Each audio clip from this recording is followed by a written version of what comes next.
Jadi saya mau ambil contoh lagi yang tadi wasilah itu kadang guru, kadang diijazahkan, terus saya bikin wasilah tadi bis double deck.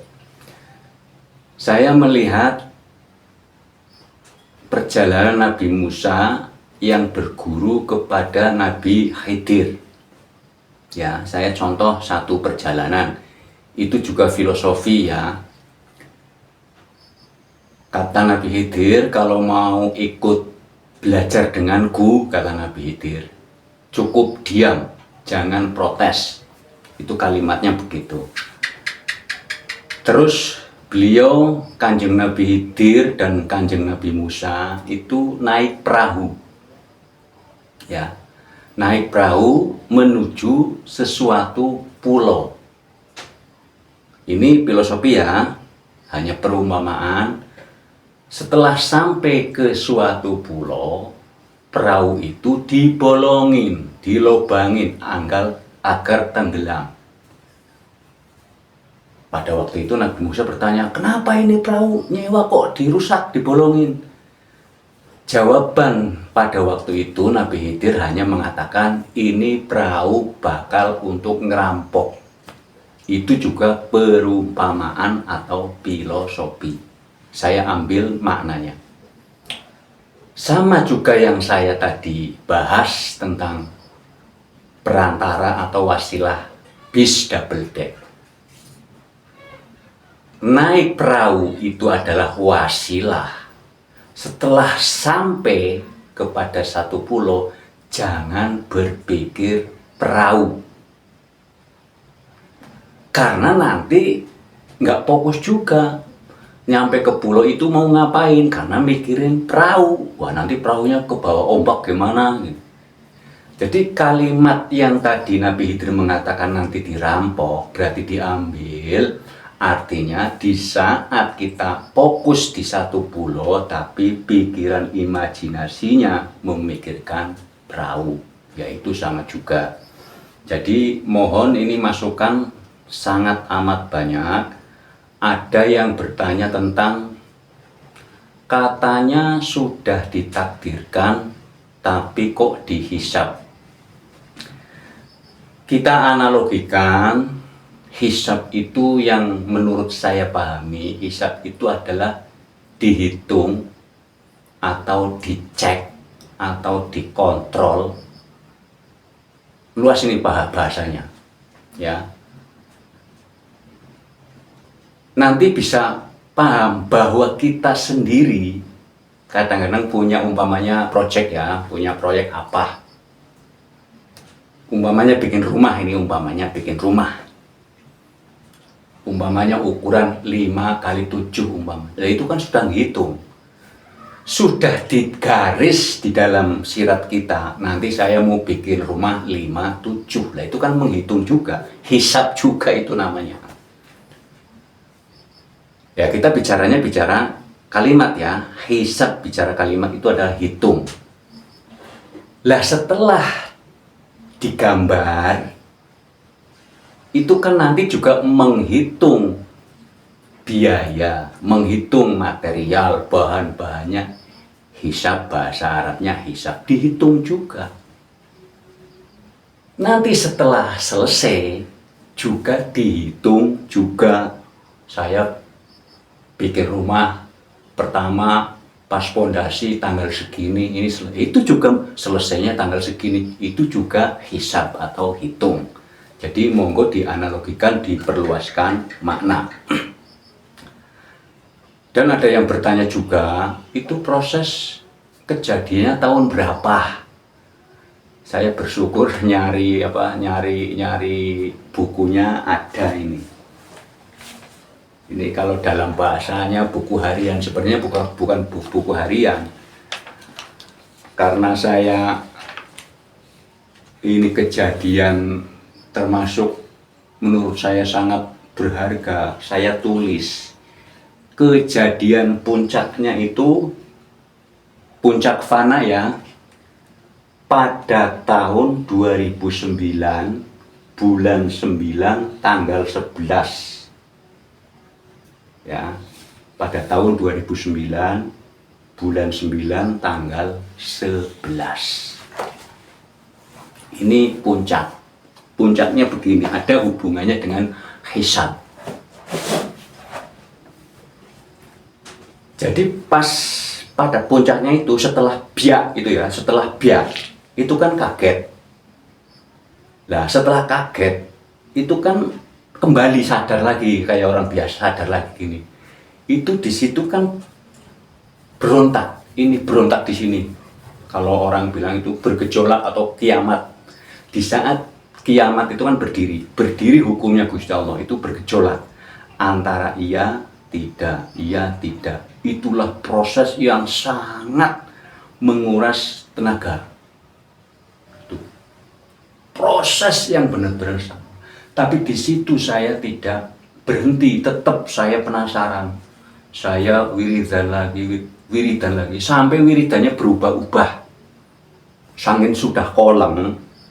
Jadi wiridan saya itu sangat banyak sekali. Proses dari dulu itu wiridannya la ilaha illallah. Asmaul husna semua itu saya baca. Proses itu setiap malam itu gonta-ganti agar bervariasi. Terus sholawat nariyah, itu pertama saya sholawat nariyah 100. Penasaran 1000 itu 6 jam. Penasaran lagi 4444. Itu sampai kurang lebih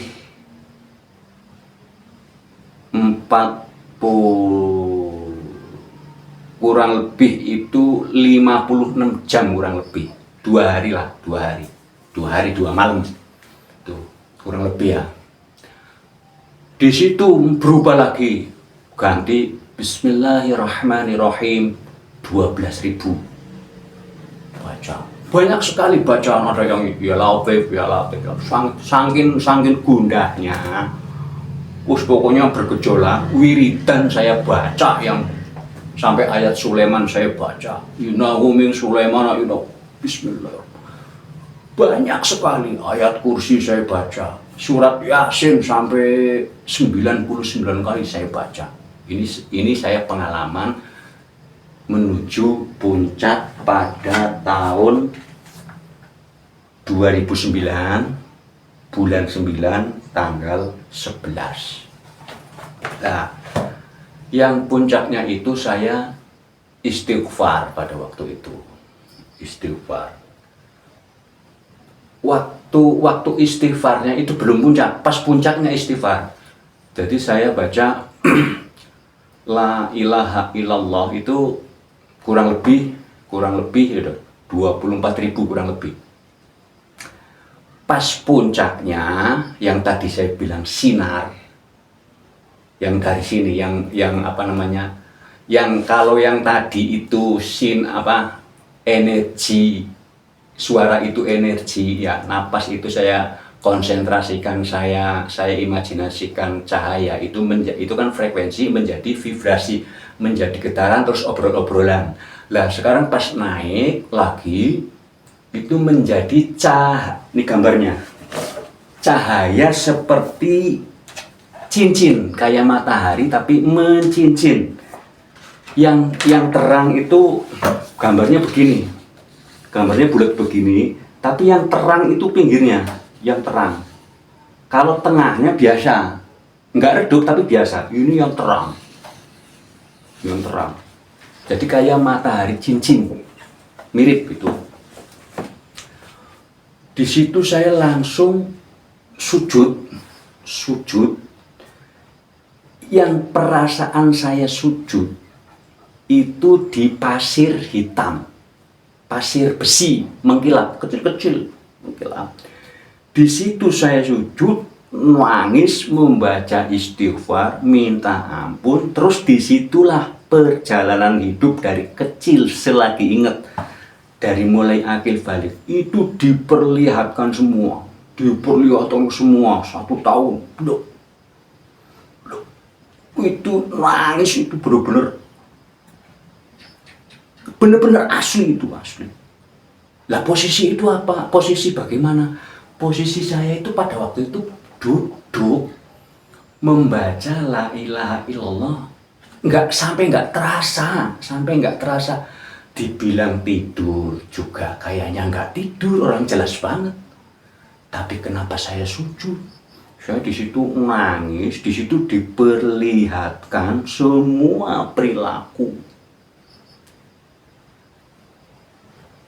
Disitulah puncak saya lemes, tidak berdaya, mau tanya sama siapa. Ini mau tanya sama siapa? Karena pada waktu itu saya masih berimajinasi harus ada guru wujudnya manusia. Di saat di situ kan sedih saya, ini mau nanya siapa? Saya berusaha bertanya dengan kejadian itu kepada orang yang saya anggap guru. Saya anggap ya orang lah, orang yang mumpuni. Saya ceritakan semua. Tapi jawaban itu nggak sinkron apa yang saya sampaikan. Sehingga saya disitu bertanya lagi. Saya sampai pulang lagi, Gusti Allah, ini sebenarnya kejadian oleh siapa pada waktu itu? Berjalan puncak gitu. Sangat amat berat memang. Bisa dianggap gila. Bisa dianggap stres kepada orang-orang yang pada umumnya, maksudnya kalau dinilai pada umumnya, kalau orang yang sudah sampai kepada liko namanya, karena fana, liko, laduni itu mirip banget. Jadi sangat amat berat memang. Makanya para nabi sejarahnya seringkali dianggap orang gila. Nabi Muhammad Isra Mi'raj itu kan pas ngomong sama Abu Jahal juga dianggap gila. Masa semalam pulang pergi. Nabi Nuh bikin perahu pas kemarau di gunung juga dianggap gila. Jadi memang berat. Rata-rata orang yang sudah melihat wujud secara jelas itu akan nggak merespon kepada luar. Contohnya begini. Kalau ada orang lagi main game, itu kan fokusnya ke layar. Di depan sana ada siapa, cuek. Fokus, fokus. Padahal dipanggil juga nggak dengar. Inilah orang kalau sudah melihat seluruh kehebatannya Gusti, keagungannya Gusti, kewelas asihane Gusti, fokus akan dianggap gila sama orang lain. Karena fokus itu memang berat. Jadi mau nggak mau, tapi kalau kita nggak sampai, nanti pas datang Kanjeng Ijroil, yo takut juga kalau nggak sampai. Tapi kalau orang yang sudah liko, itu kan datang Ijroil ya biasa aja, nggak lari, enggak. Jadi banyak sekali, ini saya juga waktu juga. Ya masih. 15 berarti 14. Jadi mohon perlu belajar dengan sungguh-sungguh. Itu di dalam ada kalimat begini, kan ada kalimat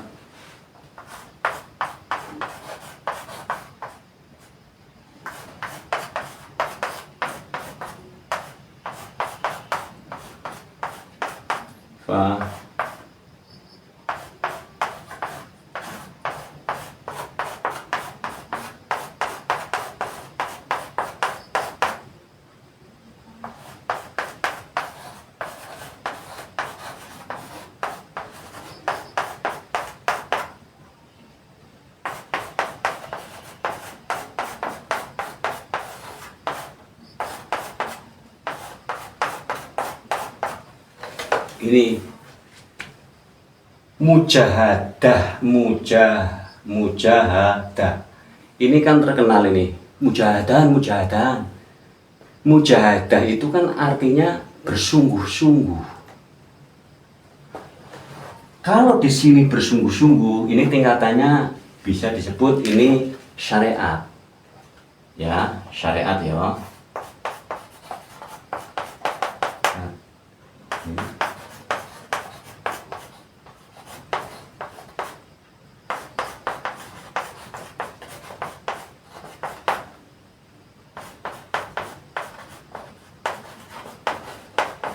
Ini makrifat ya.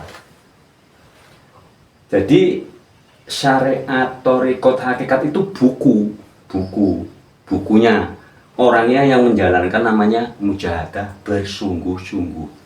Kalau sudah bersungguh-sungguh berarti kan thariqat berjalan dong. Kalau memang sudah niat, jalan dong. Namanya muqarabah, jalan mendekat. Muqarabah artinya mendekat. Mujahadah itu artinya sungguh-sungguh. Kalau sudah sungguh-sungguh berarti jalan dong. Kalau mau kerja ya jalan. Maksudnya thariqat itu jalan, mendekat. Kalau sudah mendekat hakikat kan musyahadah, kan melihat, mengenal, menyaksikan. Lah, ini tingkatan ini dengan tingkatan ini aja sudah, karena tertutup ini sudah berbeda. Cara pemahaman sudah berbeda. Karena memang tingkatan. Umpamanya kelas 1 SD sama kelas 2 itu juga pelajarannya sudah berbeda.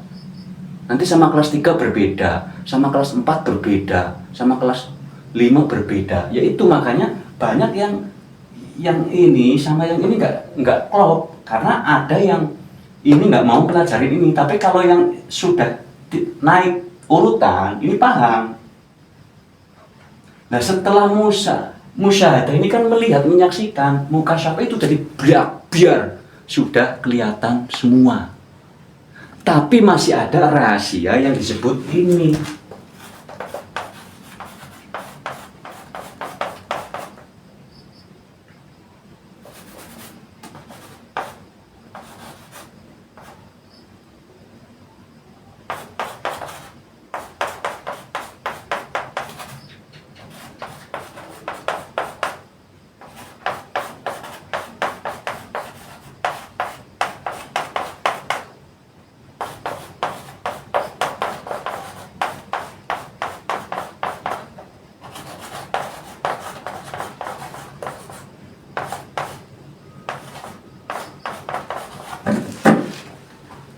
Ini jadi walaupun sudah sampai ke makrifatan, ini masih dipegang teguh yang sirullah, asmaullah, sifatullah, af'alullah. Belum ini af'alullah, lupa ini af'alullah.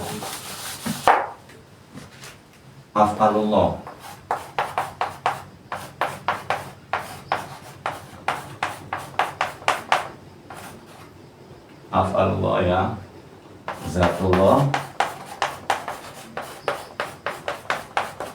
wujudullah.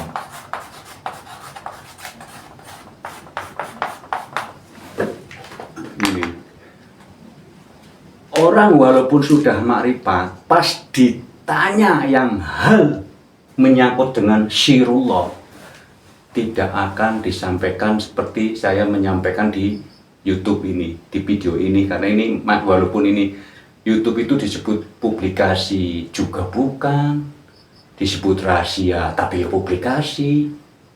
Kan YouTube itu kan kalangan, tapi sekarang udah hampir mayoritas lihat YouTube.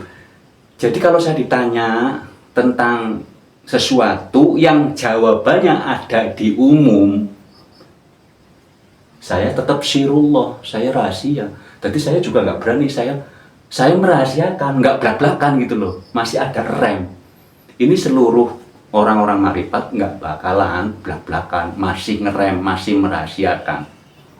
Jadi yang tadi saya bilang bahwa hisab itu seperti contohnya seorang menakdirkan, merencana bikin rumah, ukurannya ngitung itu hisab, nanti bahan bangunannya hisab, ongkos tenaganya hisab. Pas sudah selesai tanggal pertama pondasi sampai selesai, sampai finishing, juga hisab, ngitung maksudnya. Itu kita analisa tentang kalimat hisab.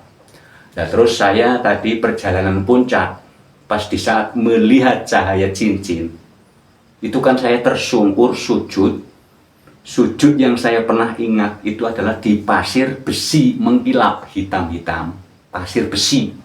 Di situ tersungkur saya nyebutnya minta ampun. Jadi pada waktu itu saya nyebutnya bukan astagfirullahaladzim, ngapura Gusti, ngapura Gusti. Itu setiap melihat catatan kayak di scroll gitu loh. Tapi kalau scroll kan dari bawah ke atas, ini di situ ampun Gusti, ampun Gusti. Di saat melihat buku itu ampun Gusti. Itu yang saya sendiri menganalisa, karena itu kan alam jiwa. Saya analikan bahwa itu juga hisab. Itu menurut saya. Kalau menurut pemirsa nggak setuju nggak apa-apa. Menurut saya itu hisab. Jadi mohon kepada para pemirsa atau subscriber, jangan nanya yang sampai dalam, karena saya tetap masih sirullah, masih merahasiakan, terkecuali face to face. Karena kalau saya menjelaskan lewat tulisan itu nanti pahamnya beda juga.